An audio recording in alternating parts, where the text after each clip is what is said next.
자, 지난 시간에 이제 여러분들 조건문에 대해서 배웠었죠. 그죠? 조건문에 대해서 이제 개념을 배웠었는데, 그러니까 조건문이라는 거는 이제 만약에 뭐뭐 한 다음에 if문인 거죠. 그죠? 그죠?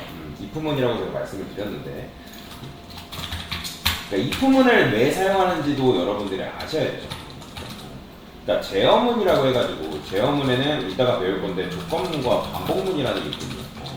왜냐면 코드를 여러분들이 실행을 하게 되면 코드는 무조건 위에서 아래로 순차적으로 실행됩니다. 뭐 아래에서 위로 실행되거나 하는 거는 없어요. 뭐 무조건 위에서 아래. 그래서 위에서 아래로 순차적으로 실행이 되기 때문에 그냥 여러분들이 어떤 조건이나 어떤 반복문이나 그런 것들을 걸어놓지 않으면 코드가 그냥 처음부터 끝까지 그냥 순차적으로 읽어드립니다. 근데 나는 어떤 특정 부분에서 뭔가 효과를 준다거나 특정 부분에서 뭔가 코드를 제어를 시킨다거나 하고 싶을 때 사용하는 게 바로 이 제어문인데 그래서 지난 시간에 배웠던 게 바로 if문이잖아요. if문. 그죠? 그러니까 if문은 저번에도 말씀드렸지만 만약에 뭐뭐 한다 라는 그런 이제 뜻을 가지고 있다라고 보시면 돼요.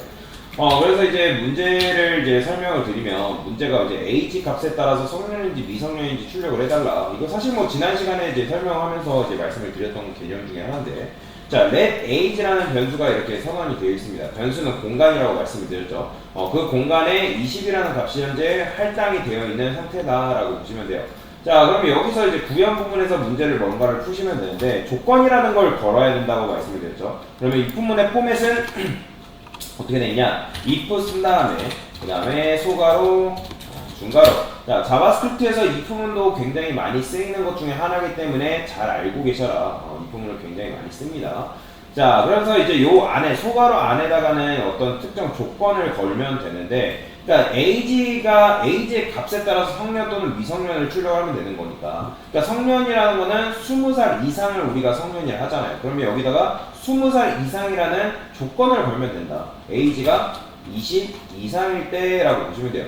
그러면 이 조건문은 언제 실행되냐? 요걸 이제 조건식, 조건부라고 하는데, 요 부분이 오직 참인 경우, 제가 말씀드렸죠?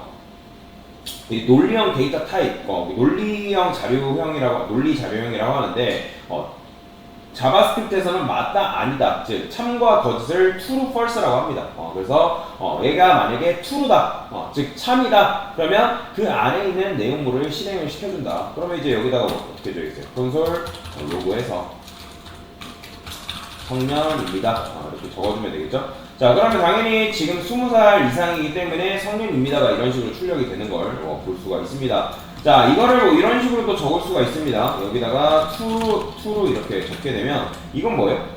똑같죠? 그냥 참이에요. 참을 의미하는 겁니다. 참이기 때문에 그냥 나와요. 근데 여기다가 제가 false라 쓰면 나온다, 안 나온다? 당연히 안 나오겠죠. 그러면 자, 요거는 그러면 실행이 안 되고 있는 건가요? 아니죠. 그건 아니라고 제가 말씀드렸습니다. 실행이 되고 있지만 다만 요 조건부, 조건식이 거짓이기 때문에 요 안에 있는 내용물을 출력을 안 해주는 거라고 말씀을 드렸어요. 코드는 무조건 실행이 됩니다. 실행 안 되는 코드는 없어요. 그러니까 실행이 안 되는 조건을 걸지 않는 이상 무조건 실행이 된다. 그래서 이제 여기다가 true, 아니면 이제 age가 20 이상이고 요렇게 보는 게 맞겠죠. 자, 그 다음에 미성년 같은 경우는 여러분들이 age 뭐 쉽게 20으로 하겠다면 20 미만으로 걸어주면 되겠고요. 아니면 19세 이하라고 해도 되고요. 그래서 미성년입니다 라고 이런 식으로 출력을 할 수가 있겠죠. 자, 근데 당연히 age가 현재 20이기 때문에 나온다, 안 나온다? 안 나오죠. 그러면 이거를 바꿔보는 연습도 해보셔야죠. 자, 15라고 바꿨을 때 여기 미성년입니다가 정상적으로 출력이 되면 잘 된다. 잘 되는 거죠. 자, 그래서 이제 미성년이다가 출력이 되는데, 그러면 둘 중에 코드가 둘 다 실행된다, 아니면 하나만 실행된다? 둘 다 실행되고 있는 겁니다. 그죠? 둘 다 실행되고 있는 건데, 그 안에 있는 내용물, 즉, 출력하는 이 출력문은 누구만 실행된다? 얘만 실행되고 있는 거죠. 조건이 지금 얘가 참이기 때문에, 그죠? 얘도 실행을 하고 있는 거예요. 그래서 얘도 실행을 해봤더니, 참인지 거짓인지 판단을 했을 때, 얘는 거짓이네? 그러면 요건 출력을 안 해야겠다. 라고 판단하는 거고, 얘가 참인지 거짓인지 판단을 해봤을 때, 얘는 참이네? 라고 출력을 해주는 거죠. 자, 그런데 이제 지난 시간에 설명을 드렸을 때, 이제 시험 문제에 비유해서 이제 설명을 드렸잖아요. 1번, 2번 보기가 있는데, 여러분이 1번이 만약에 정답이라면 2번이 정답인지 아닌지 굳이 체크할 필요가 있다, 없다? 체크할 필요가 없다라는 거죠. 즉, 지금 여기 20이면 얘가 참이고 얘가 이제 실행이 되는 건 여러분들 아실 거예요, 이제는.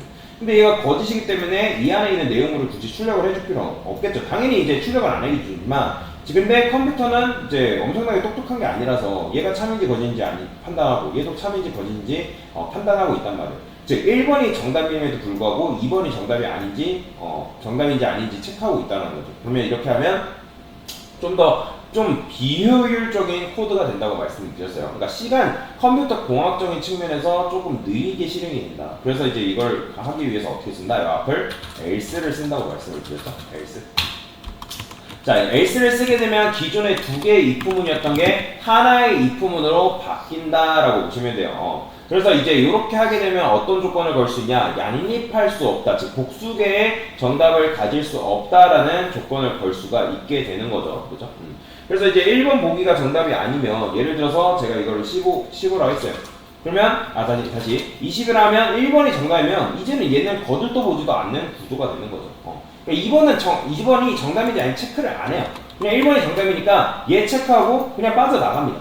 얘는 굳이 체크를 할 필요가 없이. 그러니까 아까 코드보다 좀 더 빨리 실행된다라고 보시면 돼요. 자, 그런데 그렇다고 해서 아까 코드가 잘못된 코드가 아니라고 말씀드렸죠. 왜냐면 내가 원하는 값에 따라서 그 결과를 출력을 하고 있기 때문에 잘못된 코드는 아닙니다. 근데 그런 식으로 여러분들 짜다 보면 간혹가다 잘못된 결과, 즉 복수의 정답을 야기할 수 있기 때문에 엄청나게 좋은 건 아니다 라고 보시면 돼요. 그러니까 뭐 상황에 맞게 if문을 잘 짜면 또 아닐 수도 있지만 여튼간에 이런 식으로 적어 주셔야 된다. 자, 그래서 이제 이렇게 적었는데, 그런데 이제 제가 이걸 15라고 하면 얘는 이제 1번이 정답이 아니란 말이에요. 근데 그럼 1번이 정답이면 당연히 2번이 정답일 수밖에 없잖아요. 근데 2번이 정답이면 당연히 2번 체크하고 넘어가면 되는데 굳이 참인지 거짓인지 판단할 필요가 있다 없다? 없죠. 그렇기 때문에 이거를 어떻게 쓴다? else 이렇게 쓴다고 말씀을 드렸죠. 자, 이렇게 하면 조금 더 아름다운 구조가 된다. 즉 1번이 정답이 아니네요. 그러면 바로 빠져나오는 거예요. else를 통해서 빠져나온다. 이게 바로 지난 시간에 배웠던 조건문의 개념이거든요. 그래서 이렇게까지 여러분들이 잘 구현하신 거면 잘하신 거다.